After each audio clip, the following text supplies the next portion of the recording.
Bret Baier in Washington, you are looking live at the House floor where at this moment a vote is underway to end the government shutdown following a Senate vote earlier in the day. We're told the House leadership does have the votes needed to pass this and then send it to the president's desk. So the shutdown will be closed down in a matter of moments, but very little is actually resolved. Federal employees will go back to work, and a government viewed by many Americans as dysfunctional to begin with will resume functioning, at least for a couple more weeks. Senate Democrats abandoned their insistence on immigration legislation and agreed to end the three-day shutdown around noon today. Late this afternoon, the full Senate approved a stopgap spending bill, and that's what the House is voting on right now.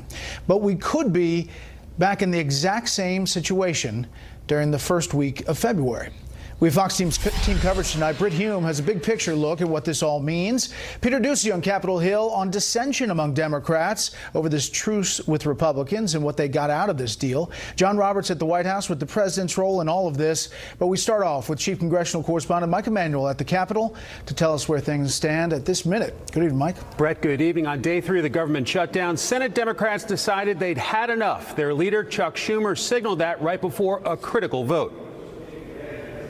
We will vote today to reopen the government, to continue negotiating a global agreement. That led to an 81-18 procedural vote to fund the government for about 3 weeks, and bipartisan talks on the DACA issue would proceed. With the commitment that, if an agreement isn't reached by February the 8th, the Senate will immediately proceed to consideration of legislation dealing with DACA. Majority Leader Mitch McConnell jabbed at Schumer for pursuing a strategy of shutting down the government for an unrelated issue. I think if we've learned anything during this process, it's that a strategy to shut down the government over the issue of illegal immigration is something the American people didn't understand. The bill also includes a 6-year health insurance extension for an estimated 9 million children. A moderate Democrat up for re-election this year called the shutdown for immigration a mistake. I wish we had never shut it down. This should have been a process. It should have been a no-brainer, but you have to go through some of this pain. I did not vote to shut down. I thought we should always be open and get to the point that we got to today. So we had a weekend of pain, and we're back open for business, and hopefully the Senate will do its job. The basic deal is... A bipartisan group of about 25 senators spent much of the weekend trying to figure out a way out of the impasse. I was more negative last night, than I am today. I think we made some progress on some ideas about how to make sure we're moving forward on that long-term budget, while at the same time getting a vote on some bill that would protect the Dreamers from being deported. Top House Republicans say they aren't bound by any Senate agreement and say Senate Democrats just wasted time. Shutting the government down had slowed all those discussions. It's our intention to have it done. We want to make sure to solve this problem and not have it come back in another 2 years. There were no commitments made in the House, and in fact, we've had a working group on immigration for a long time, but I think we've been very clear. Any final solution has to include funding for the wall. After the shutdown, a colorful Senate Republican suggested some of his fellow lawmakers are too partisan and not very smart. I think ardent Republicans probably think the Republicans are winning, and ardent Democrats think the Democrats are winning, and everybody else in America is kind of wondering how some folks up here made it through the birth canal.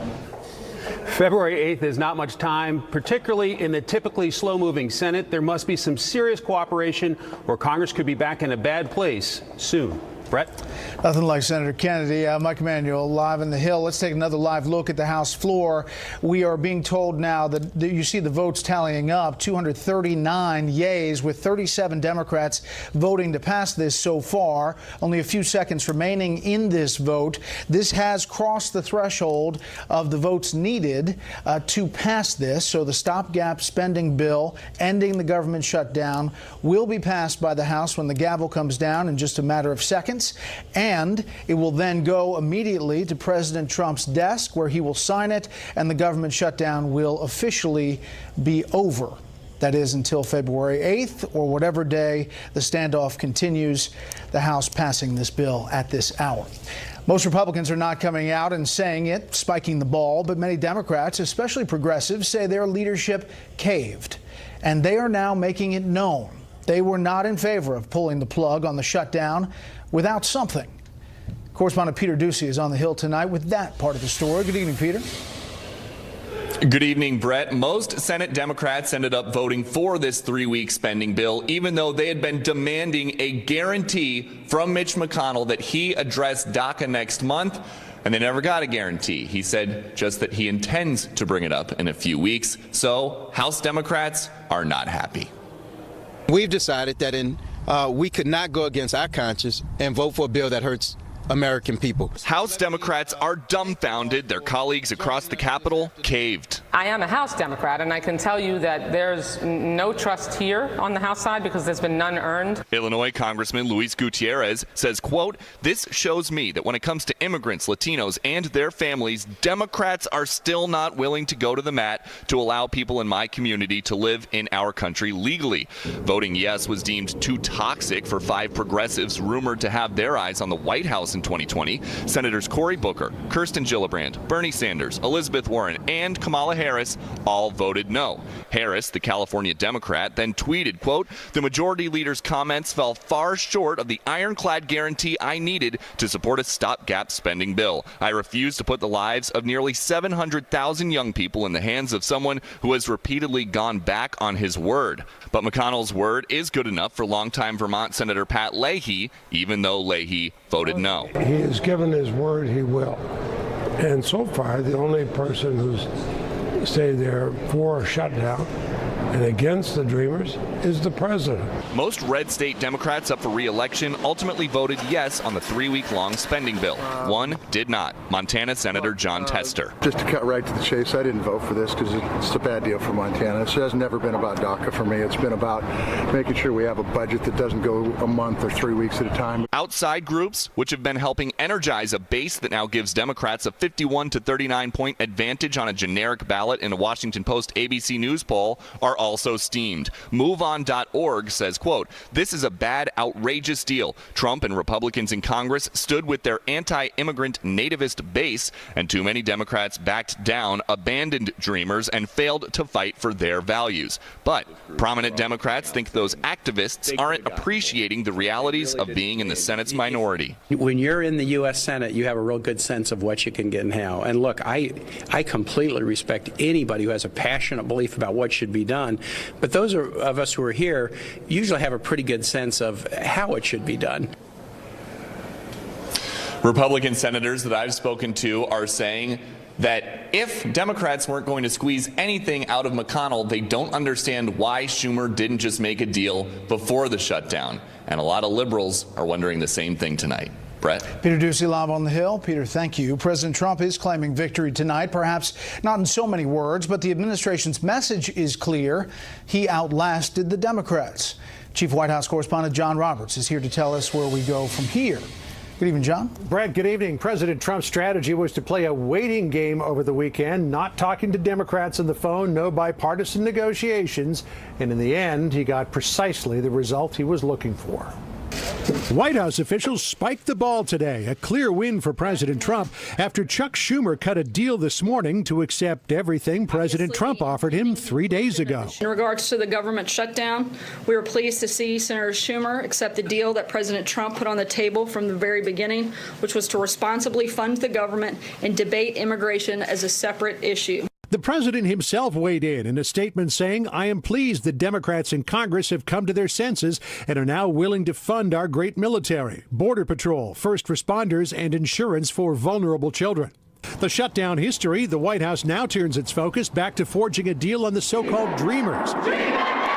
White House sources say they had been making progress in negotiations, Democrats moving a bit on wall funding, the White House agreeing there may be thousands more people than previously acknowledged who are eligible for DACA status. We're happy to continue discussions. We feel like we're making progress on the immigration issue. We feel there's been substantial progress. But the White House made it clear today, any deal on the Dreamers has to satisfy the president's 4 principles: fix DACA, end chain migration, end the visa lottery program, and build the wall.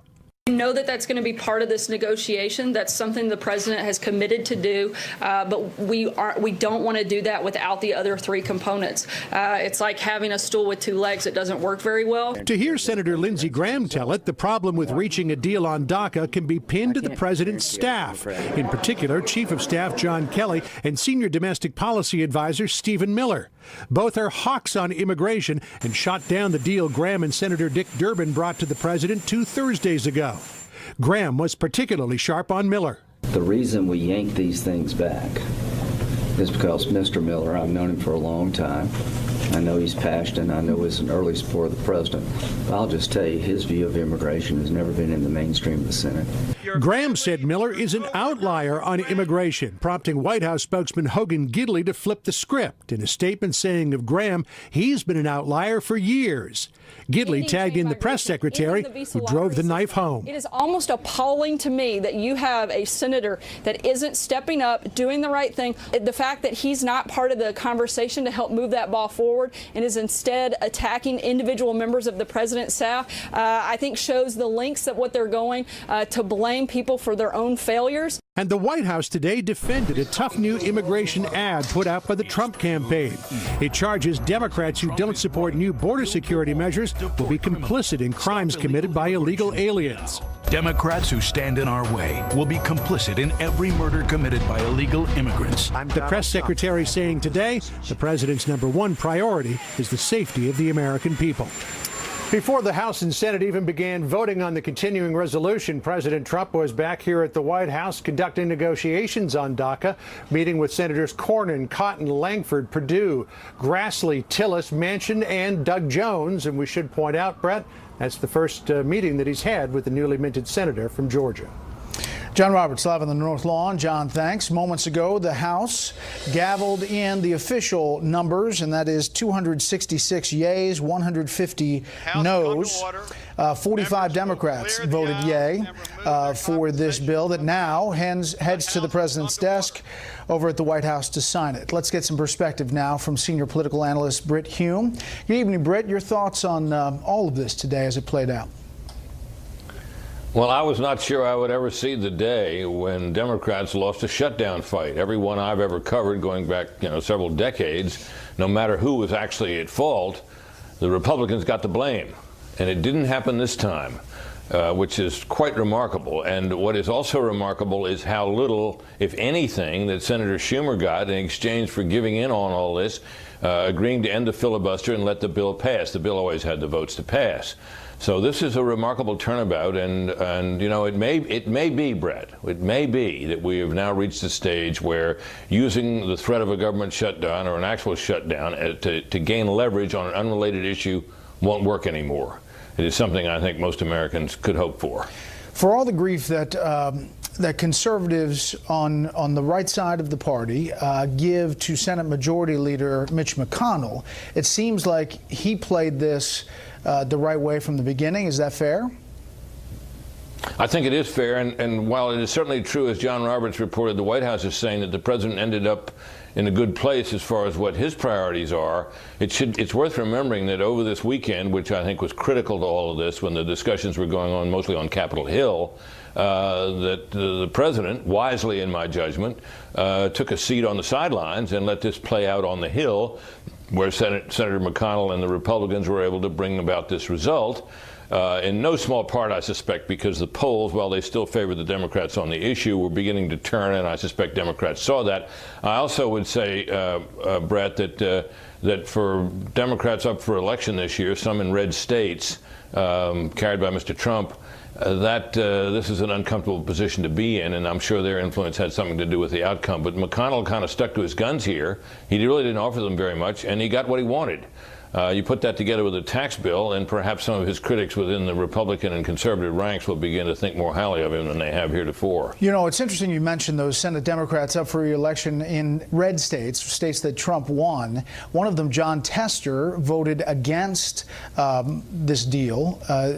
stopping the shutdown, and others voted for it. But the progressives of the party, Think Progress, say Democrats cave. Progressive Change Campaign Committee, why people don't believe the Democratic Party stands for anything. America's Voice, tears of disappointment and anger. These are all things that the Republicans now are sending out to all of their voters. Well, Brett, this is a mirror image of what happened back in 2013. You remember when Ted Cruz, who was acting as kind of a Pied Piper for conservative members of the House, was able to get them to try to shut down the government in order to undo Obamacare. It failed quite spectacularly. The leadership in the Republican Party was against it, but it went forward anyway, and it was a spectacular failure, after which it was argued by people who were for the whole idea of trying to do this, that if they just hung in there, if the Republicans had just stuck to their guns, if Ted Cruz in the end hadn't caved, all would have worked out very well. Well, you're hearing the same thing exactly from the left about Senator Schumer. The Republicans, you may recall, were calling this the Schumer shutdown. And now some on the left, as the remarks you just read suggest, are calling it the Schumer sellout. I suspect this will stick with him for a while. Brett, as always, thank you. Wall Street approved of what happened today, with all three major markets hitting new record highs. The Dow surging 143. The S&P 500 was up 23. The Nasdaq skyrocketed 72. Again, all record highs once again. Up next, outrage tonight over missing text messages involving FBI officials Republicans claim were biased against the president in the investigation. First, here's what some of our Fox affiliates around the country are covering tonight. Fox 25 in Oklahoma City, as 5 people are missing following an explosion at an oil drilling rig in eastern Oklahoma. About 17 others have been rescued. It happened this morning near the town of Quinton, about 100 miles southeast of Tulsa. One official says simply, pretty much everything on site is on fire. Fox 13 in Tampa, as authorities search for a person of interest after what the FBI says were 2 marine flares ignited inside a mall in Central Florida. No one was hurt, fortunately, and the damage was minimal. The Bureau says there is no indication of an explosion. And this is a live look at Seattle from our affiliate Q13 Fox. One of the big stories there tonight, Amazon opens its artificial intelligence-powered Amazon Go store downtown Seattle. The store is on the bottom floor of the company's Seattle headquarters, and it allows shoppers to scan their smartphone with the Amazon Go app at a turnstile, pick out the items they want, and leave. No cashier required there. The bill is charged to the shopper's Amazon account. Could that be the future? We'll see. That's tonight's. This is a Fox News alert. Lawmakers are going over several hundred pages of newly released texts between 2 former members of the team run by the special counsel investigating Russian collusion. But getting most of the attention tonight is what they are not seeing. Here's Chief Intelligence Correspondent Catherine Harris with the latest. Good evening, Catherine. Well, thank you, Brett. Late today, Fox News obtained a statement from Attorney General Jeff Sessions confirming that 2 FBI officials sent more than 50,000 text messages over a 2-year period. The Justice Department's internal watchdog, the Inspector General, is now investigating whether the missing records can be recovered and whether their disappearance was deliberate. Of course, we need a second special counsel to get to the bottom of all this and answer the many questions we have. Congressional Republicans are calling out the FBI after learning 5 months of text messages between 2 key bureau officials in the Clinton email and Russia investigations are missing. The text messages between FBI agent Peter Strzok and his then mistress, FBI lawyer Lisa Page, range from December 2016, 1 month after President Trump's election, to May, when then FBI Director James Comey was fired and special counsel Robert Mueller took over the Russia case. According to this letter from Senator Ron Johnson, who chairs the Senate Governmental Affairs Committee, the FBI blamed a technical problem for the Bureau's failure to capture and preserve the records. People either need to be terminated or prosecuted, because they may say they've lost these things, but I don't think Verizon or AT&T or any of the other phone companies have lost those records. The nearly 400 pages of text provided to Congress suggest then Attorney General Loretta Lynch knew the FBI would recommend against prosecution before Hillary Clinton's July 2, 2016 FBI interview about mishandling classified information. 4 days after Lynch met with Bill Clinton on an Arizona tarmac where they claimed to discuss grandchildren, and 1 day before Hillary Clinton's FBI interview on July 1st, 2016, Strzok tells Page, "Timing looks like hell, will appear to be choreographed." Page agreed and later replied, "It's a real profiling courage since she knows no charges will be brought." The texts appear to undercut Comey's July 2016 claim that he acted alone when recommending against criminal charges. I have not coordinated this statement or reviewed it in any way with the Department of Justice or any other part of the government. In a separate development over the weekend, the Republican chairman of the House Intelligence, Judiciary, and Oversight Committees met behind closed doors to discuss the next steps for the 4-page memo that alleges government surveillance abuses during the 2016 election. A senior Democrat says the memo omits key details and the findings are exaggerated. Brett. Just doing the math here, 50,000 texts over 2 years. That averages out to 68.5 texts per day. 68.5. This is in a crucial time period. Look, that 5-month window really covers some of the big events. And one lawmaker said to me today, if Strzok and Page had the so-called insurance policy, this is when there would be evidence that it was implemented in some way. After the president was elected, during the transition, when he's briefed on the dossier, Flynn's interview by Strzok as part of the Russia case, then the firing of Comey, and the appointment of the special counsel. I mean, these are the big pillars of this investigation. We'll see if someone has those texts, and we'll stay on it. Catherine, thank you. You bet. The Pennsylvania Supreme Court has struck down the boundaries of the state's 18 congressional districts just months before the midterm elections. That is a major victory for Democrats who had contended the districts were unconstitutionally gerrymandered to benefit Republicans. GOP leaders say the state court overstepped its legal authority. They plan to ask the U.S. Supreme Court to intervene. Now to a follow-up on a story from last week about how one government office is requesting exactly nothing, nada, no additional money at all to keep running the next few months. Correspondent Kevin Corke tells us from the White House it could be the beginning of the end for an already unpopular place in the administration's eyes. As agency shakeups go, it was more earthquake than tremor. Mick Mulvaney, acting director of the Consumer Financial Protection Bureau, so said the headlines, requests no money for the agency. But the headlines also ignored Mulvaney's broader mission, say White House officials, to reshape an agency that's been awash in controversy since its inception in 2011 in the wake of the 2008 financial crisis.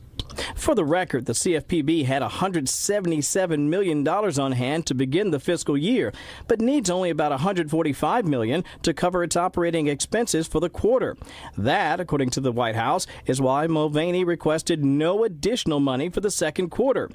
A major departure from his Obama administration predecessor, who asked for $217 million for the fiscal first quarter of 2018.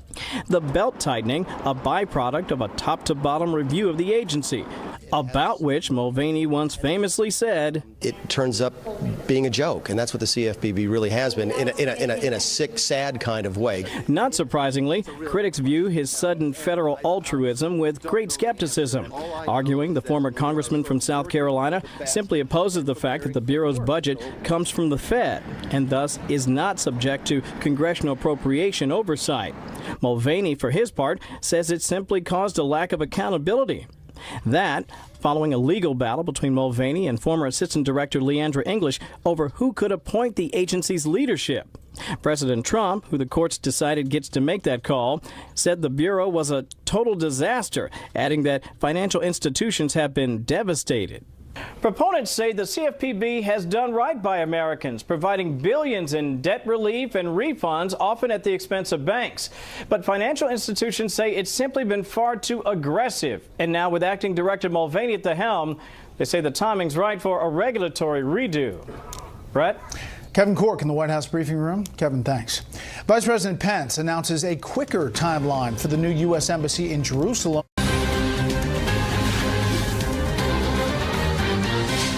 Saudi Arabia is pumping another $1.5 billion into aid for war-ravaged Yemen. The kingdom deposited $2 billion into Yemen's central bank last week. Saudi Arabia has been leading a coalition of 9 Arab countries in airstrikes against Iran-backed Yemeni rebels and their allies for almost 3 years. The United Nations is calling the Yemen situation the world's worst humanitarian crisis. Vice President Mike Pence is in Israel tonight after a rousing welcome today by Israeli lawmakers. Pence says the U.S. Embassy move to Jerusalem will come sooner than expected. And while Israel, of course, celebrates, Palestinians and their allies condemn the U.S. policy. Correspondent David Lee Miller is traveling with the Vice President in Jerusalem tonight.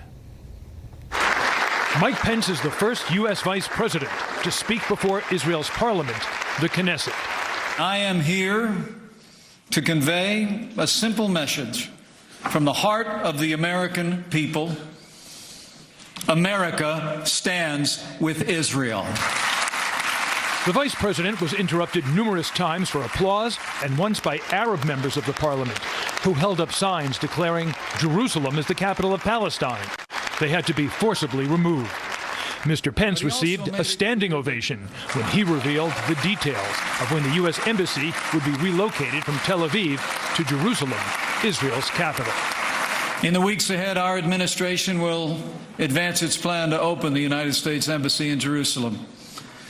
And that United States Embassy will open before the end of next year.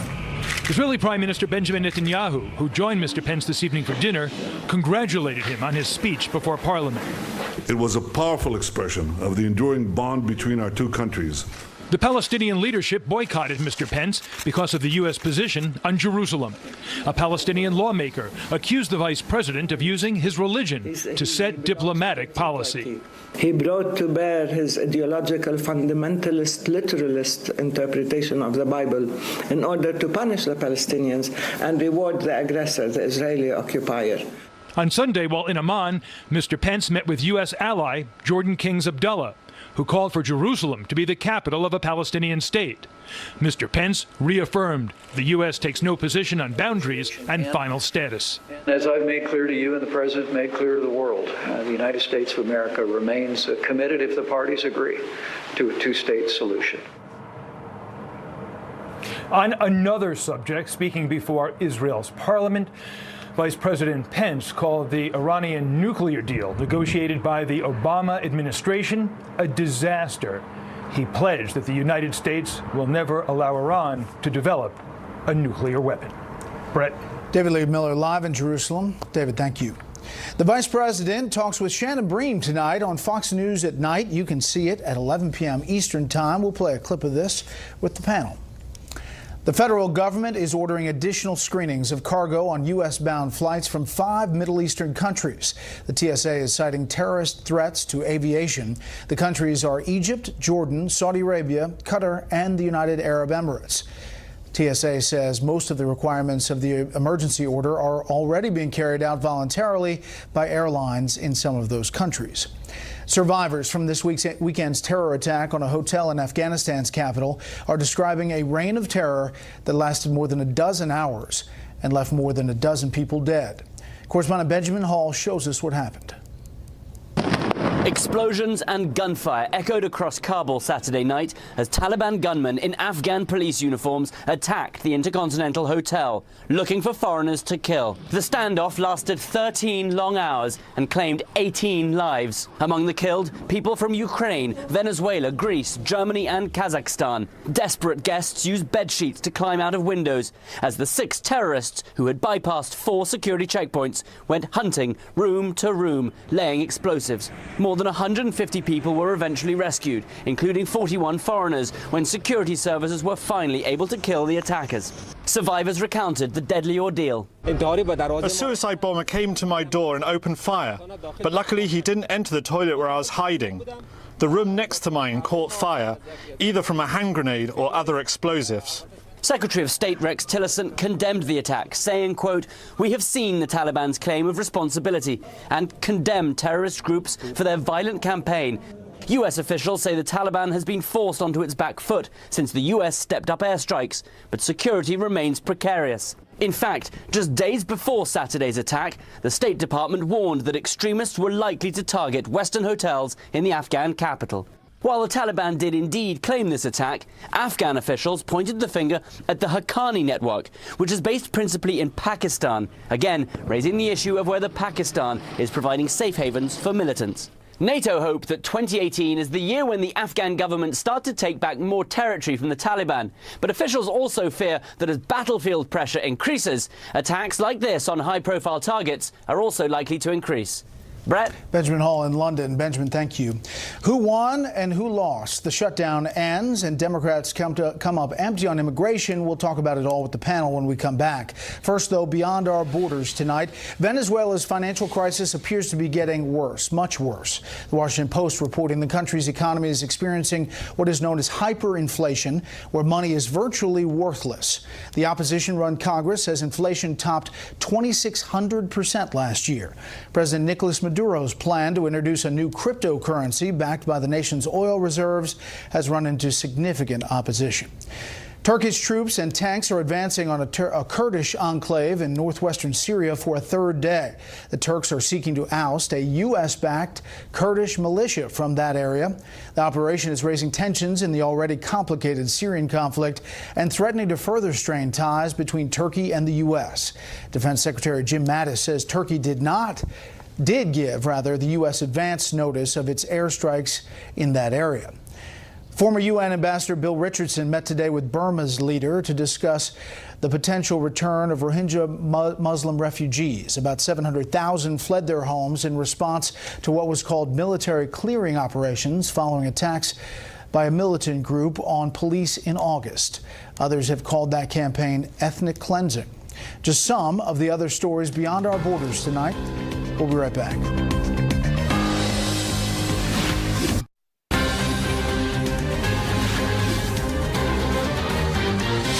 We will vote today to reopen the government, to continue negotiating a global agreement, with the commitment that, if an agreement isn't reached by February the 8th, the Senate will immediately proceed to consideration of legislation dealing with DACA. I think if we've learned anything during this process, it's that a strategy to shut down the government over the issue of illegal immigration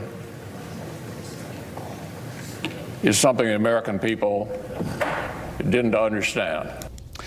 Government shutdown will be officially over tonight. The bill from Congress making its way to the White House, the president's signature, and then that's it. The president issuing a statement today. I'm pleased that Democrats in Congress have come to their senses and are now willing to fund our great military, Border Patrol, first responders, and insurance for vulnerable children. As I have always said, once the government is funded, my administration will work towards solving the problem of very unfair illegal immigration. We will make a long-term deal on immigration if and only if it is good for our country. Now look at some of the coverage of this just by Twitter. New York Times, Democrats surrender. Not sure I understand the point of the last 3 days. Boston Globe. Democrats have managed to accede to Republican demands, demoralize their energized base, give a disengaged president a win, and look like they held a meaningless 3-day government shutdown all at once. Washington Post, we now await Democrats' spin about how this isn't a cave. The president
Congress during the 1996 budget showdown and the shutdown. And Republicans learned two things in dealing with Bill Clinton. don't investigate too aggressively because I thought they lost on that, and don't have these spending fights and don't have these showdowns. What Donald Trump has done in coordination with Mitch McConnell is actually make Republicans believe that they can actually win a spending fight and do it in 3 days. This is going to change the dynamics in Washington. Is it easy to get an immigration bill done? No, we haven't done it for 25 years. It's going to be tough to get an immigration bill done. But this sets the table and puts the Republicans in a stronger position they've been on spending questions than in a generation. All right, and we heard Bret Hume say he doesn't remember one that went the Republicans' way, right. shut down. Take a listen to the House Speaker about their sense of this. There are no winners here today. I want to make that clear. This is not a moment to pat ourselves on the back, not even close. We very much need to heed the lessons of what just happened here. We have 10 1/2 days left before we have another crisis in funding our government. Let us try to use every one of those days to reach agreement on funding the government. Politically, in the short term, you had people like John Tester up for re-election in Montana voting against this. You have Dianne Feinstein, who likely will face a primary in California, saying that she was very disappointed in the deal to end the shutdown, saying from the left that Schumer had caved. Yeah. I spent most of the afternoon thinking, very much like Matt did, that this was a big victory for Republicans. I'm moving much more in Jonathan's direction towards the end of the day. To answer your question first, though, the Democrats are in a position, it's a weird sort of Twilight Zone remake of 2013, where the argument across big swaths of the right, particularly talk radio right, was all you have to do is fight, power of the purse, 40 senators can do whatever they want, we can shut down the government. And now you have, either because of people like Dianne Feinstein are being primary challenged, or people who are planning on running for president, like Kamala Harris and Elizabeth Warren, you have a bunch of Ted Cruzes on the Democratic side. And I think one of the things that this has done is, I'm not sure it's demoralized the left-wing base of the Democratic Party. I think it's put a lot of them into sort of Tea Party mode, where they're all declaring war on the establishment. They're all declaring war on the guys who sold them out. Now, getting back to your first question, though, the Republicans gave Democrats one of the things they wanted, and they did it without any strings attached. 6 years of funding for CHIP with no reforms whatsoever. That is one less inducement to get Democrats to vote for whatever they come up with by February 8th. And you have now a situation where we could go through all of this all over again, and the Republicans have fewer bargaining chips, and the Democrats have every incentive now, if Mitch McConnell doesn't come through with bringing something forward, of shutting down the government again. Again, I think short term, Republicans won this messaging. I agree with Bret Hume. Long term, I think this might set up some interesting dynamics. But weren't they getting closer?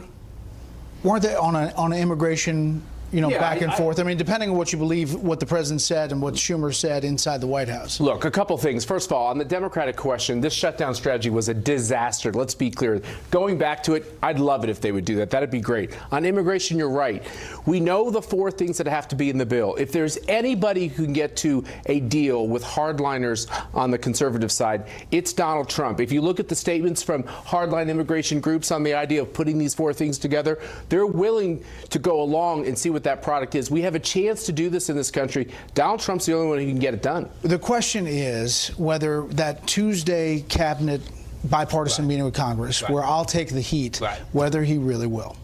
Well, see, the problem is parsing what he actually means by that, because in that same meeting, Feinstein said, we want a clean DACA bill, and Trump goes, great. And then McCarthy has to sort of step in and say, well, no, actually, we need some border security with it. And that's half the problem with these negotiations, is because people come in, and it's just the nature, it's just the way Trump talks. He talks in fairly loose, sort of high-level phrases. So you have people coming out of the room with different ideas of what it means, and then it comes back to square one, which is you have fairly hardline staff in the White House, like Stephen Miller and John Kelly, saying, no, this is what we need. They're in coordination with Cotton and Perdue. Then you have people like Jeff Flake and Lindsey Graham, who, frankly, I think Jonah pointed this out in the green room, they shouldn't be regarded as Republicans in this negotiation. They're basically Democrats on this issue. They are completely in keeping with Dick Durbin and the others that they're negotiating with. So the idea that original bill was bipartisan was a fantasy. So it's just a very, very difficult issue, as Matt worked out. There's no question. It's difficult but doable. Senator Graham, Jonah's email is... what happens in the green room stays in the green room. My God! Yeah, we'll teach him. We'll teach him. Next up, the Vice President in Israel. Lots of strong emotion on a number of things. Stay with us.